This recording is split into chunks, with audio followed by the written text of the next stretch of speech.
নমস্কার, আশা করছি তোমরা সবাই ভালোই আছো। আমি পৌলমি আবারও এলাম নতুন একটি ব্লগ নিয়ে। এখন ঘড়িতে বাজছে 5টা। তো বেরিয়ে পড়লাম মামার বাড়ি যাওয়ার উদ্দেশ্যে। আজ মামার বাড়িতে ছিল বারাড়ি পূজা। আমাদের বারাড়ি পূজার পরের দিনই হয় মামার বাড়ির বারাড়ি পূজা। কথা বলতে বলতে দেখো মামার বাড়ি চলেও এলাম। এখন আবার মেঘলা করে এলো, তখন বেশ রোদ ছিল যখন বেরিয়েছিলাম। কি জানি রাতে কি হবে। একটু বসে তারপর চলে এলাম মন্দিরের দিকে। মন্দিরের পাশে একজন কাদের বাড়িতে মাকে বানানো হয়। সেই ছোট থেকে দেখে আসছি এই মামাই মাকে তৈরি করেন। এখন মাকে বানানো হয়ে গেছে, এখন মাকে গয়না পরানো হচ্ছে। দেখো, মাকে 10টা সাড়ে 10টার দিকে মন্দিরের দিকে নিয়ে যাওয়া হয়, কিন্তু সে নিয়ে যাওয়া হলেই কী হবে, যেতে যেতে প্রায় 12টা বেজে যায়। মাকে প্রায় 12টার সময় বেদিতে বসানো হয়। ওদিকে মা আসছেন আর এই সামনেতে বাজনার তালে তালে ওরা নেচে একটু আনন্দ করে নিচ্ছে আর কি।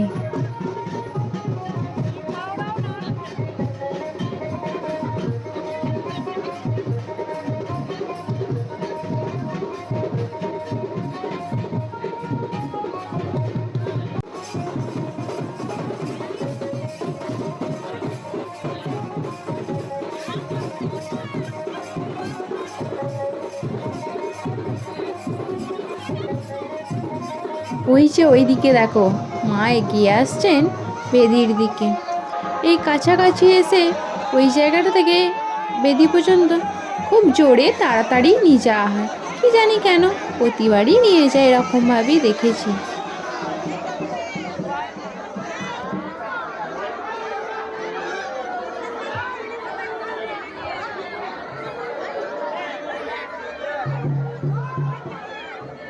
দেখো সামনেটা কি পরিমাণ ভিড় হয়েছে। সকলেই মায়ের কাছে এগিয়ে চলেছে, আমরাও যাচ্ছি একটু এগিয়ে। মাকে বেদিতে একটু ভালো করে বসে দেখবো আর একটু প্রণাম জানাবো বলে। কি অপূর্ব লাগছে মাকে, তাই না? সবাই একে একে প্রণাম করার জন্য এগিয়ে আসছে, তো আমরাও এলাম। মায়ের কাছে সকলের মঙ্গল কামনা জানিয়ে প্রণাম করে নিলাম। সকলের ইচ্ছে পূরণ করো মা, তুমিও ভালো থেকো। আর কিছুক্ষণ বসে পুজো দেখব। পুজো শুরু হয়ে গেছে, রাত বেশ অনেকটাই হলো। এখন বাজছে ঘড়িতে 1টা 30। আর কিছুক্ষণ পরেই বাড়ি যাব। এটা দেখো পরের দিন সকালে ঘুম থেকে উঠে এসে বারান্দায় বসলাম।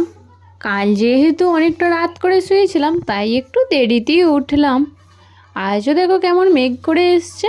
একজন রাঁধুনি আছে, তাকে একটু সবজি কেটে দিয়ে মায়েরা আর কি হেল্প করছে। তারপর চান টান করে আমরা চলে এসেছিলাম এই মন্দিরে। কালকে এখানেই পূজা হচ্ছিল, তো আজকে এখানে ব্রহ্মা পূজা। এখানে আবার নিয়ম আছে, এই ব্রহ্মা পূজা না হলে কেউ গ্রামের কেউ কোথাও বেরোতে পারে না। তো আমাদের গ্রামে এই পূজাটা নেই, এই মামার বাড়িতে আছে। তো সেই পূজাই এখন নিচ্ছে, তারপরে একটু পরে পূজাটা শুরু হবে। ওদিকে মা মাসিরা তাদের বন্ধুদের সাথে দেখা হয়েছে, গল্প করতে শুরু করে দিয়েছে। অনেক দিন পর বন্ধুদের সাথে দেখা হয়েছে, দাঁড়িয়ে দাঁড়িয়ে প্রায় ওখানে 2 ঘন্টা কাটিয়ে দিল অনায়াসে। বেশ গল্প চলেই যাচ্ছে দেখছি। আমি ততক্ষণ তোমাদেরকে মন্দিরের আশেপাশটা সামনেটা একটু ঘুরিয়ে দেখাই, চলো। এই পঞ্চমুখী জবা ফুলের গাছটা দেখো, কি অপূর্ব ফুলের কালারটা, সামনে থেকে বেশি সুন্দর লাগছিল। এটা হলো মায়েদের স্কুল আজকে ছুটি। গ্রামের পুজো উপলক্ষে কেউই আসেনি, কিন্তু দিদিমণিরা ছিল। যেতেই স্কুলটা ঘুরে দেখালো, বেশ ভালো লাগলো। ওই যে টিনের চালের ঘরগুলো দেখছো, ওটাই হলো মায়েদের প্রাইমারি স্কুল। আর স্কুলটার উল্টো দিকে রয়েছে পোস্ট অফিস, আর এদিকে রয়েছে একটু গড়ান খাওয়ার জায়গা। আর মায়েরা এখন এগিয়ে চলেছে মায়ের এক বান্ধবীর বাড়ির দিকে।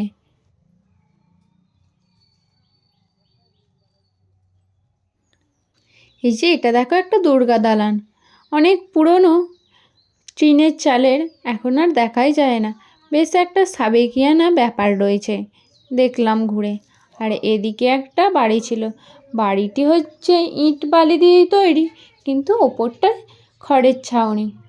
আর পাশে ছিল একটা তাল গাছ, বেশ সুন্দর লাগছিল, কিছুটা বোলপুর শান্তিনিকেতন ফিল আসছিল আর কি। এরকম গ্রামের মাঝখানে একটা বাড়ি দেখলে বেশ মনই ভালো হয়ে যায়, তাই না? অনেকক্ষণ দাঁড়িয়ে দাঁড়িয়ে দেখলাম বাড়িটা, কেউই থাকে না, সবাই শহরে থাকে, এই দুর্গাপুজোর সময় আসে। মন্দিরের পাশেই এই বাড়িটা। এর আশেপাশের বাড়িগুলোও দেখলাম অনেক পুরনো দিনের, আগেকার। ছোটোবেলা থেকে মামার বাড়ি অনেকবার আসা হলো, আগে কখনো আমি এদিকটা আসিনি, এসে বেশ ভালো লাগলো। শান্ত পরিবেশ, চারিদিকে গাছপালার ভর্তি, আর পাতার মড়মড়ে শব্দ চলার সাথে পাওয়া যাচ্ছে। ওদিকে সবাই এগিয়ে চলেছে, ওদিকে একটা ওলাইচণ্ডী বলে ঠাকুর আছে। এসে দেখলাম এই ওলাইচণ্ডীতলায় আজকে দোল উৎসব, তো তাই অনেকেই এসছে, পুজো দিচ্ছে, আমরাও পুজো দিলাম। আর সবাই দেখছি মজা করে অনেক আবির খেলছে। আসতে না আসতেই সবাই আমাদেরকেও একটু করে আবির দিল, আমাদেরও একটু দোল খেলা হয়ে গেল আর কি। মামার বাড়ি গ্রামটা অনেকটাই বড়, আমরা কিছুটা অংশ ঘুরলাম সবার সাথে মজা করে, বেশ ভালো লাগলো। অনেক আনন্দ হাসি মজাও হলো বেশ, সব দিদিদের মাসিদের সাথে ঘুরে। এই যে শিবটা দেখো, শোলা দিয়ে তৈরি করেছে গ্রামেরই সব দাদারা। তারপরে চলে এসেছিলাম বাড়িতে এসে আগে খেতে বসে গিয়েছিলাম, কারণ ঘুরে খুব খিদে পেয়ে গিয়েছিল। তো তখন তো দেখানো হয়নি কি রান্না হয়েছিল আজকে।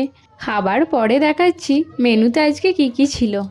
ছিল ভাত, পোস্ত, শাক ঘন্ট, মাটন, তারপরে ছিল দই, মিষ্টি, চাটনি আর আমুলের আইসক্রিম।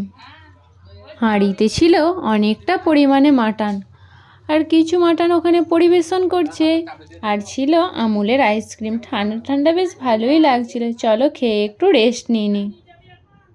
সন্ধেবেলায় নেমেছিল অসম্ভব বৃষ্টি, আর কি মেঘের ডাক। মেলা যাওয়ার কথা ছিল বিকালে, সে তো আর যাওয়া হলো না। এখানে এখন মুড়ি মাখা খাওয়া হচ্ছে, লঙ্কা, পেঁয়াজ, শসা, ঘুগনি দিয়ে জমিয়ে মুড়ি মেখেছে। আজকের ব্লগটা এতটুকুই। সবাই ভালো থেকো, সুস্থ থেকো, আবারও আসবো নতুন একটি ব্লগ নিয়ে।